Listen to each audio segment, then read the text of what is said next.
not just drinking for a laugh, but drinking for a purpose, and that purpose to get really drunk and probably not remember most of the night. I would probably say I consume quite a lot. I don't really know how much exactly, but quite a lot. It sounds really bad, but to make sure I get a good night, I want to have quite a lot to drink and just have a good time. I'm one of these people, I get to a certain point in the night, like I don't so much get drunk, I just get absolutely paralytic every week. I know it's bad for me, but it just sort of happens. I do it to myself every week.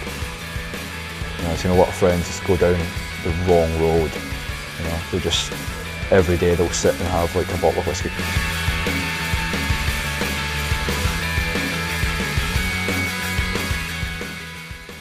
I probably drink on average 2 to 3 times a week. Probably twice a week. Probably go out about once a week. Probably 2 to 3 times a week. 4 times a week. Just with a group of friends.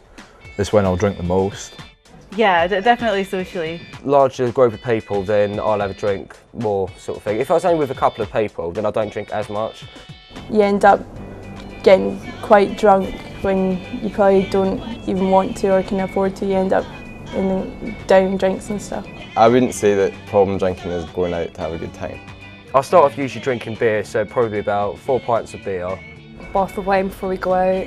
Then we'll have a few vodkas, maybe a few shots. Bottle of wine, bottle of port. Then we'll go out and drink double vodkas and Diet Cokes. Get some shots in, just anything that I just fancy I'll have. If we're feeling too drunk on wine and that, we might go and try and sober ourselves up with peach schnapps.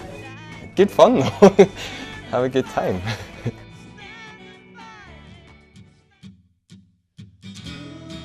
Yeah, sometimes I get memory blanks in the morning, which is not nice.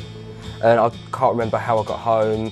I came to in the taxi with absolutely no idea of how I got there. Not remembering what's happened, kind of vague memories of saying inappropriate things. But Apparently I accidentally threw a bottle at somebody in liquid.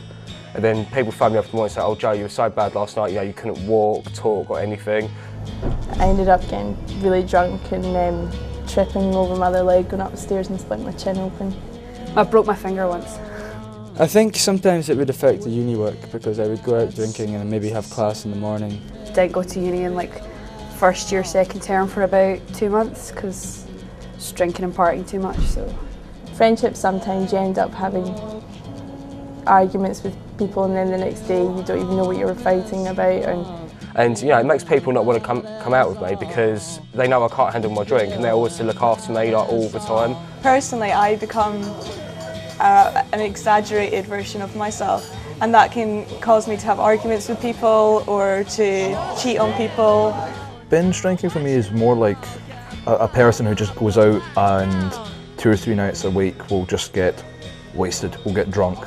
When you wake up in the morning craving for another drink, that would be, I suppose, a problem. Just singing it all and you're watching it all get blown off the background. You know, drinking continuously can be all right. You know, if someone has, you know, a pint or 2 a day, there gets a sort of grey area where people have 4 or 5 pints a day, and you know, from there it can just build up, and then you know that's the scary thing for me. Once I actually start my real job, I won't drink during the week or anything, or I won't like go out and drink during the week. Or if it causes problems with your relationships or your family or friends or whatever, I think that's when it becomes a problem, when you're not just using it for recreational purposes, when you're feeling a dependency upon that. I don't worry about my drinking because I don't feel the need to drink every day, and I can go out and have a drink in a pub. That's just Coke. I don't need to drink alcohol.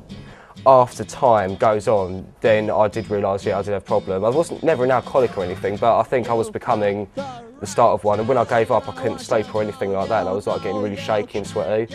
So it, you know, it took some like good friends and family to like around me to sort of help me come out of that. I think I'm not going to drink like this for my whole life. Do you know what I mean? This is like our last term at uni, so hitting it hard.